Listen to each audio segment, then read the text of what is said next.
going on, everybody? Our guest today has a large following on Twitter, has been seen regularly on Kitco News and CNBC, has been written about in Forbes India, and is the author of the book Prepping for Success: 10 Keys for Making It in Life. I'm happy to be joined by Anmol Singh, founder of Live Traders.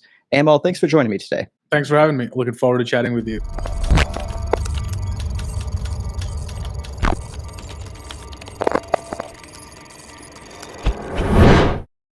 So you have a very interesting take on markets. You're more of a trader as opposed to, I don't want to say you're not necessarily an investor, but you're more of a trader. You're known for, of course, founding Live Traders. So I wanted to get your take. The markets, the stock market, crypto market, they're having a nice rebound lately. But a lot of people are saying this might be a dead cat bounce. A lot of other people are calling that it was the bottom and we're about to rally. I want to get your views on where we stand in the market, and how do you view the recent, the recent bounce we've had in both stocks and crypto?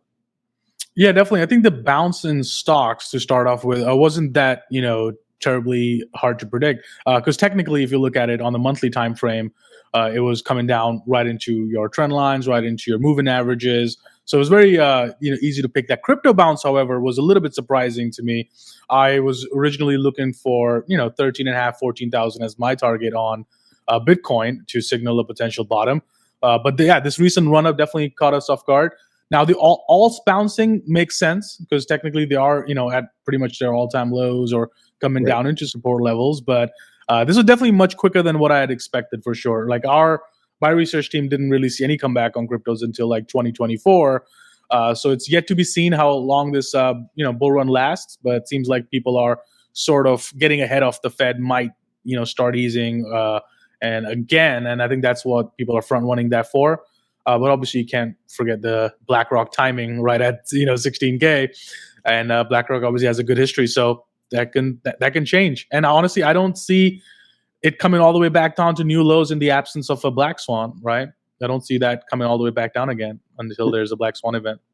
Right. So in the absence of a black swan, you think that might have been the bottom, in fact. So the bottom maybe around 15K Bitcoin and wherever it was for alts.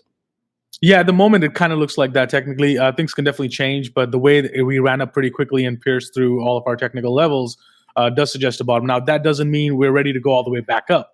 I still believe 2023 is going to be a period where we're going to see a lot of back and forth. We're going to come down, we're going to go up. There's going to be a lot of choppiness. So that doesn't mean we're going to ready to go all time highs and it's ready to load the boat per se. But I think we're going to go sideways a little bit for this year. Yeah, I largely agree with that. I still think that 2024, 2025 will likely be where the next all-time high is. But I'm hesitant to say if that was the bottom because, we mentioned a black swan event. And it looks like, although, of course, black swan events are events you can't predict, it does look like some of the events on the horizon or some of the scare on the horizon is with Genesis and DCG and, then the sister company Grayscale and GBTC with Genesis recently filing or at least mentioning they're going to file a Chapter 11 bankruptcy. So I'd love to get your take on that. I believe Kathy Wood's ARK Invest also recently unloaded about 500,000 GBTC. She did actually turn most of that over into coin stock, so Coinbase's stock. So she's not bearish on crypto per se, but maybe she is on GBTC and Grayscale. And I believe they're quoted saying that Genesis is the biggest question mark in crypto right now. So I want to get your take on that. Yeah, I mean, as we were saying earlier, the nature of black swans is that they're unpredictable. Right. So it's hard to tell what might be the shoe that drops, but it would definitely take an event like that to happen. Now, GBTC could be, a potential game changer if they do have to indeed, let's say, unload their Bitcoins. That is a problem. But at the same time, I guess for Algorand people, they've already unloaded their Algorand from their ETF, so there's not a lot of sell pressure at all left for Algorand. And I think the recent move that we saw after the FTX was partly due to Grayscale unloading off of their fund, their allocation towards Algorand. So, that is definitely a concern. But as we always say, you have to determine, are you in it for a trade or are you in it for an investment? If you're in it for a trader, then it doesn't really matter because you're just trading level to level and you're capturing those moves. And as an investor, same thing. If you really believe in the technology, if you really believe in what you're investing in, then looking back 5-10 years, would this really matter? Probably not. So I think I use Black Swan as an opportunity, in fact, to add to the positions than it is to stay out of it.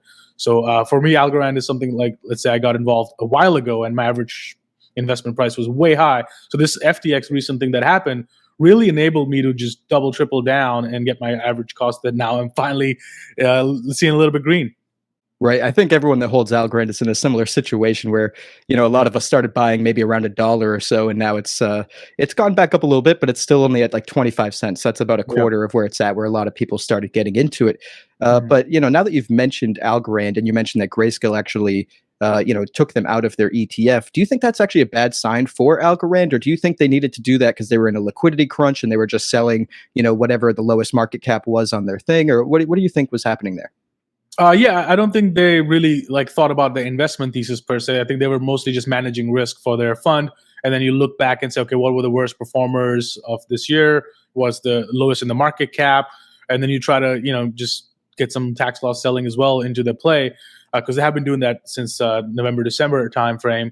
Right. So I think, I think it's a good thing overall for people in the ecosystem, because then that's what we want as decentralization, is not for funds to control the selling pressure or the buying pressure, or for cryptocurrency to go up or down, but rather the people involved in that ecosystem. So I think overall it's probably a better thing. And it does give us a future potential that if, let's say, Grayscale sorts out their investment thesis, their risk management, then potentially they will have to, they might buy it back.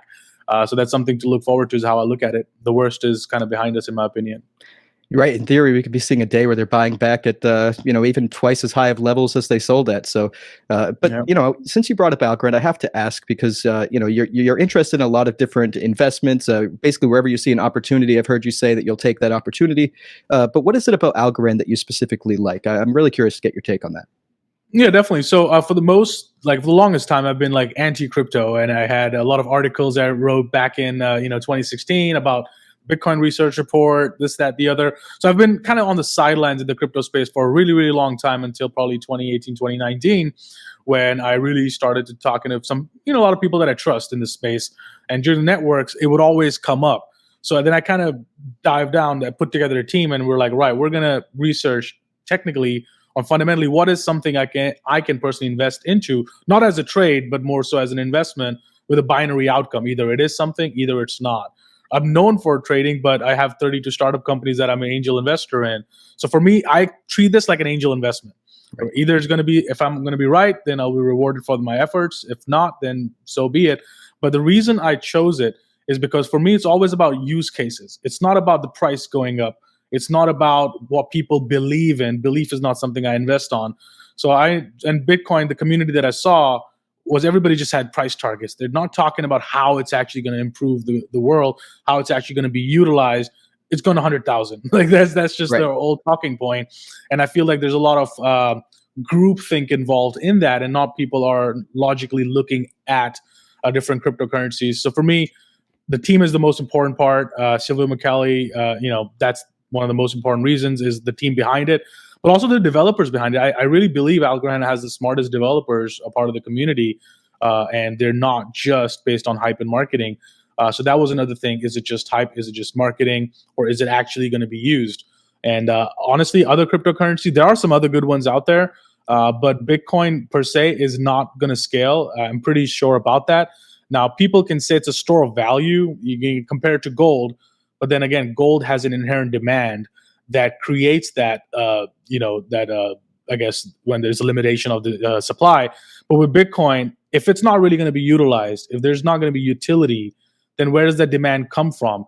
That doesn't mean the price isn't going to go up. If you look at the token dynamics, price is going to inch up and keep going up until a point where, if everybody keeps adding to it regularly and there's no more Bitcoins coming out, then eventually that will increase the inflation and increase everything and make it way worse. What people think is going to get better, it's actually going to get way worse. And in the absence of utility, eventually the scarcity won't last because there's no demand. So that's kind of my personal belief. Transactions are slow. It's Right. very costly. And a lot of the systems that are I'm looking for what can actually power the financial systems of the world. And Bitcoin, even the Lightning Network, they're not going to cut it. Yeah, I tend to agree. I'm a little hesitant to be super bearish on Bitcoin because it's continued to prove everybody wrong. But I do agree. Its long-term outlook, it's very interesting. It's hard to see a place where it maintains its dominance without that utility that you speak of. But you mentioned in all of that at first you really weren't a fan of cryptocurrencies. In fact, you were against cryptocurrencies in the beginning. What changed your mind? And outside of Algorand, what else constitutes your top 5 cryptocurrencies? Yeah, I think what really changed my mind was looking at the landscape mature, right? Because when I'm trading, it's different. When I'm trading, I don't really care what I'm trading, right? It's in and out. But when I'm investing, I have to be really diligent because it's my fund, my money, as well as the people that trust me and the people that I guide. So for me, I have to keep into account all those things, and I felt like the space wasn't really mature. And the people involved weren't really mature, and we saw that, and we learned that through the FTX. The people who we thought were the smartest aren't typically the smartest. So for me, it was waiting for the space to mature. And I think with the team that Algorand had in place, I felt confident enough that, okay, the space is maturing and we are talking about scale. We're not talking just about NFTs. I'm not a big fan of them. So we're not just talking about NFTs. We're not just talking about this, gorilla or that gorilla. What's the actual use case? So for me, when I saw those things happening, is kind of what piqued my interest in that to dive in deep. As far as top 5, I don't really know if I have top 5, but the only 2 that we really consider is Algorand and Polygon. Based on all the talks that I've had with people in my network, with other fund managers, Polygon seems to be their thing. I'm trying to get Algorand more into their eye, but it seems like they are betting on Polygon at the moment. But they are keeping a close eye on Algorand. The biggest concerns everybody shares is the community isn't big enough. And right. Even when I had a meeting with Scaramucci, we talked about the same thing. And he said the same thing, is just that we're missing that element of community and the retail participation. And in the end, you do need a little bit of retail participation because it's kind of like a race is how I look at cryptocurrency. It's a race till 2030. So right now, Algorand has a really good amount of developers, really intelligent developers, really smart developers. But then eventually, if let's say the retail and the community is built on other chains, then the CTOs of those companies eventually get bogged down by what is more popular. And they don't want to recommend a cryptocurrency that's not well known to their CEOs. They want to recommend something that is well known and everybody has investments in. So I think that's one of the things that we have to really focus on as the community, is to grow that. And hopefully with the new CMO, she's able to do that. So really don't have a top 5, but I would say Polygon, Algorand are the top 2 that, for me are going to be my investments. Yeah, fantastic. It's tough to grow a community in a bear market, but I do completely agree. Hopefully, over time, the community is able to rival some of those other larger communities that are out there. I want to ask because, we talked about this at the beginning. I don't remember if it was on camera or off camera, but we talked about this earlier about purchasing Algorand around like $1 or so, and now it's at like 25 cents. And what type of advice could you give to some of the newer investors? Because cryptocurrency often brings about a lot of newer investors. Maybe crypto is the first thing they've ever invested in. And a lot of people are scared. The markets have come down 70, 80, 90%, depending on what you're holding. We've had the FTX disaster, the Luna disaster. It seems like one thing after another. So a lot of people are on the sidelines, kind of scared. They want to get back in, but they're not sure really what to do. What type of advice would you give to a person like that? Yeah, totally. I think, it's different advice for different types of people. And I'm going to give you suggestions, not necessarily advice. Right. I'm not a registered financial advisor. But as far as suggestions are, first determine what kind of trader or investor are you? Are you investing in for the long haul? Do you really believe in it? If so, then the price fluctuations don't matter because one Algorand is one Algorand, right? Don't look at converted with the dollar. If you're thinking long time frame, and the best advice is the typical advice, which is to dollar cost average, especially into these bear markets, and just hold on to and know what you have. The other opportunity is if you're an active investor, which I consider myself an active investor, so I might mitigate positions. I might put on a little short in a different cryptocurrencies to hedge. So there's definitely different strategies that you can employ, but learning the cycles that we're in is super important. Like if you were buying, let's say even Algorand for that matter, at $2 or $3, then you don't understand the cycles, and markets do have cycles. Everything moves in cycles. So what you want to do is what we call a stage 4. So stage 1 is when things are going sideways. Stage 2 is the bull run. Stage 3 is when things start chopping around again. And stage 4 is eventually when we come right back down. So what you want to buy is when the downtrend is on the stage 4 and then it starts to go sideways again, right? That is considered stage 1, which eventually gets ready to start another again. So as an active investor, you have to learn how to read cycles. But if you're an investor, just believes in the concept, believes in the technology, don't want to time the markets, then you just dollar cost average and know that you still hold the same amount of Algorand. and always participate in governance and different reward programs, because you are being inflated, you are being diluted. And if you do not participate in that, then you are doing yourself a disservice, because the market cap can still continue to grow. But since there's more tokens being released, and if you're not participating in that, you're not getting yields on your investments, then even though you have the right technology, you could be diluted upon.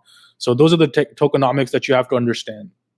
Yeah, absolutely. And to make a mention of the Algorand tokenomics, I mean, I believe we're at about 72% now with the circulating supply, which is fantastic, because I know a lot of us that were around in 2020, 2021 did see a lot of dilution, which isn't really possible at those levels anymore. And going forward to 2030, eventually all 10 billion will be released, which is something to look forward to in the meantime. But I do agree with that piece of advice. I think dollar cost averaging for the average investor is probably the way to go. Timing the markets. I think I'm a relatively good trader, and even I make a lot of mistakes. I mean, there's no way you're not going to make a lot of mistakes as a trader in this market. So I completely agree there. I want to ask, what are your thoughts on FTX? Because of course the FTX collapse happened, maybe 2 or 3 months ago at this point, but the legal proceedings are still underway. Do you think Sam's actually going to see significant jail time? Do you think he's going to somehow weasel out of it? What do you think is going to happen with FTX? Like, it's hard to really predict which direction this is going to go. But my personal opinion is that there's not a whole lot that's going to happen. He might get a slap on the wrist, have some fines, might spend a little bit of time in jail, but eventually they're going to find a way to cut a deal. He's going to be the informer, and or help the regulators in a certain way. And there's going to strike a deal, because the political connections and the amount of money that was donated obviously buys you influence. It's just the way nature works. So yeah, I think it was not going to be that much. But it's funny how I think I was on Kitco News a week before the FTX thing happened, and I was like, this base that Bitcoin was forming at that time, I was like, I don't know what's going to be the news. There's going to be some black swan, I feel, that's going to cause the drop to the downside. I don't know what the news is going to be, but usually technicals always foreshadow what's about to happen, and then the news confirms why that happened. So it was just interesting to see. But to be fair, the markets have handled it extremely well. Extremely well. Like, we are still above the previous cycle highs, and I feel that that's a really strong sign for the crypto markets, that they have matured. Especially Bitcoin actually looks much more like a mature instrument now than it was a few years ago. Yeah, absolutely. I think I could completely agree with that, because I believe the crypto markets are back above the levels they were at after the FTX collapse, which I personally didn't think it was going to happen this soon. So it certainly caught me off guard. But I want to ask, because you mentioned that you're a technical trader more so than an investor, and you mentioned technical analysis a minute ago. But there's a lot of people out there that don't believe in technical analysis at all. And in fact, I've seen some comparisons of technical analysis to like horoscopes. That's the level of science that goes into it or whatever.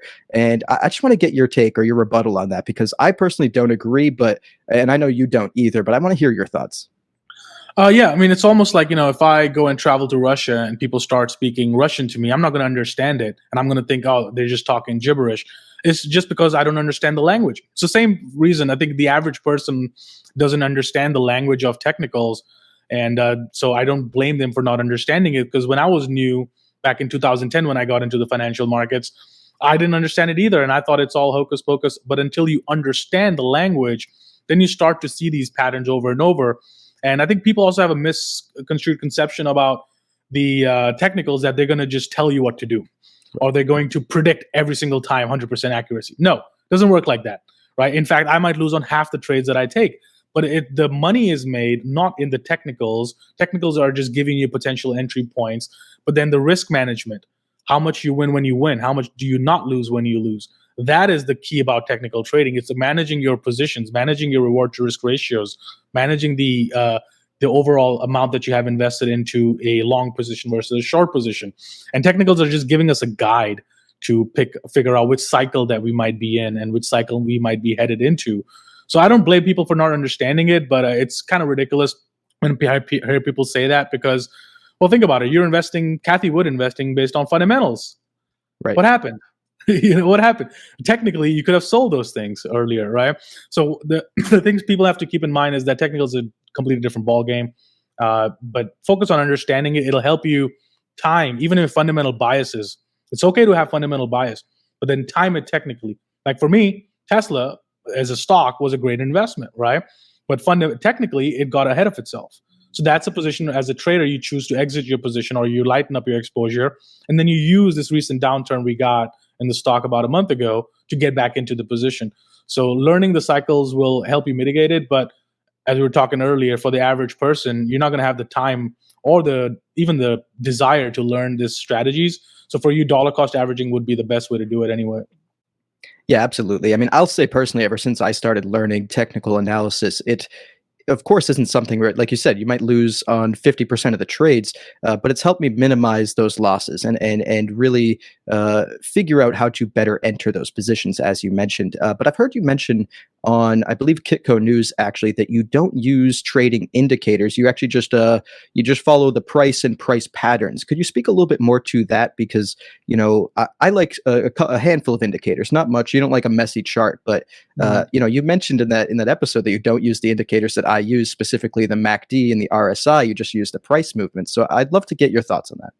Yeah, definitely. I think there's nothing wrong with using indicators. You can create strategies off those indicators, right? So the thing is, I use price action only, which is just basic candlestick charts. Might have some volume, might have moving averages on there, and because we're looking for the flow of movement of the chart. Because there's only two emotions on a chart: greed and fear, or an ambivalence, three really. So we're looking to find which phase of the emotion cycle that we're in as a trader to pick the longer term time frame. So example, can I share my screen here actually? Yeah, you should be able to. I'll just share the screen. I can pull it on. All right, so I'll just bring up kind of this trading view chart here, just so you can see the different cycles in play, right? So this is something we'd call the sideways phase, is what we call ambivalence, stage one. Stage two is when we break out of the sideways phase, we enter a bull market into stage two. Now, stage three is when things get wide and whippy, as you can see here. We're getting wide and whippy on Tesla, and you can see that even clearly if we zoom out onto a weekly chart, how wide and whippy it got over here. That's what we consider stage three, and then it foreshadows a stage four decline when we break the moving averages. Every single thing does the exact same thing over and over and over again. So what you want to do is you don't want to buy here, top of stage two, or stop of stage three. You want to be buying in stage one or break out into stage two. This is an example of a Tesla chart. Let me show you Bitcoin. Same thing. Stage one sideways, stage two uptrend, wide and whippy stage three, and then you come into stage four. It did that again in the past. Let's zoom out in the previous cycle. Stage one sideways, stage two uptrend, right? Wide and whippy, and then you come back into stage four. Now that's Bitcoin. I showed you Tesla. Here's Netflix. Stage one on the chart, stage two uptrend above the moving averages, stage four decline, back into stage two. Kathy Wood ARK ETF, stage one sideways, stage two uptrend, wide and whippy, back into stage four. Now it's ready to enter into stage one again. Zoom Communication, stage one, stage two, stage three, stage four. Every single thing does the exact same thing. Roku, stage one, stage two, stage three, stage four. Shopify, Spotify, I can go on and on. And these are some things we've been doing since like 2010 based on these technicals. Majority of these charts will have that. Even the stock market to a certain extent, if you go back in, let's say, 2024, these cycles repeat over and over and over again. So all we're trying to do, the biggest thing without learning or needing to learn technicals is just to know which cycle we're in and not buy the wrong cycles. Right? So when people talk about the markets are bouncing recently, well, if you take a look at the NASDAQ, we're bouncing at the 50 MA, which is typically where we tend to bounce. So I don't want to buy here. I want to buy here, right? And then you're immediately going to be, if you're timing it correctly, you're going to be in the right more than the wrong. And that's where you can drill down into a smaller time frame and confirm it by seeing, okay, we are forming a double bottom at that exact level on a higher time frame. So this thesis makes sense. It's a high probability trade. And then you get that bounce back into the support level. So I'm just using plain simple charts because I just want to be in the right cycle. If I'm in the right cycle, then the exact pattern, the exact dollar amount of entry doesn't really matter, right? It's a zone. It's not a specific price, support and resistance. It's more of a zone. So that's sort of what we're looking to do with these. Fantastic. So I want to ask, I'm not sure if you really have an answer on this one. It's a cryptocurrency question, but it's I guess a hot topic in the cryptocurrency world today. It has has to do with Craig Wright claiming to be Satoshi. And I want to get your thoughts on that. And then what are your thoughts on BSV, if you have any at all? Yeah, so I think I think we kind of all know the answer to that question. I don't think he is Satoshi. And based on some of the interviews that I've heard, and I'm a big proponent of body language and psychology. I think that's the mark of true investors, actually psychology. So just reading the body language, reading the things, a lot of slip ups he've had in the prior interviews where he said, when I first read the Bitcoin white paper, when I wrote the Bitcoin white paper. And so I think but each to their own. He's a smart guy. It's not saying that he's not have knowledge. He was definitely played some role in that. But to claim it's Satoshi, but in the end, I can't disprove that either. So each to their own. But as far as the technology is concerned, I think just the volume itself in the cryptocurrency is way too low on BSV. So it's very easily manipulatable. It's not decentralized at all. So you're investing into a business is how I would think about BSV. Is you're investing into a company. It's Craig Wright's company. You're investing into that. If you're a believer in that vision, if you think it's Satoshi, then it's a great investment. Right? For me, for example, when I'm investing in, let's say, Silvio McCallie, I'm investing in him. Now, whether he does it or not, it's a different story, but I'm investing in a human being. So each to their own as far as investment advice, nothing bad or good to say about anybody, but my personal opinion is that he's not Satoshi. I think that's a fun way to end off this episode. Anmol, I appreciate you taking the time out of your day to join the show. This has been fantastic, and hope to have you on again sometime soon. Yeah, definitely. Have a great one, and keep it going with the community. I think you're doing a great job. Absolutely. Appreciate that. Stick around for just 1 second, and we'll chat some more just for a couple minutes. All right, everybody. That was my conversation with Anmol Singh. If you liked that conversation, smash the thumbs up button and consider subscribing to the channel, and hit me up down in the comments below with your favorite parts of the episode. Appreciate you staying to the end, and we'll catch you in the next one. Thanks.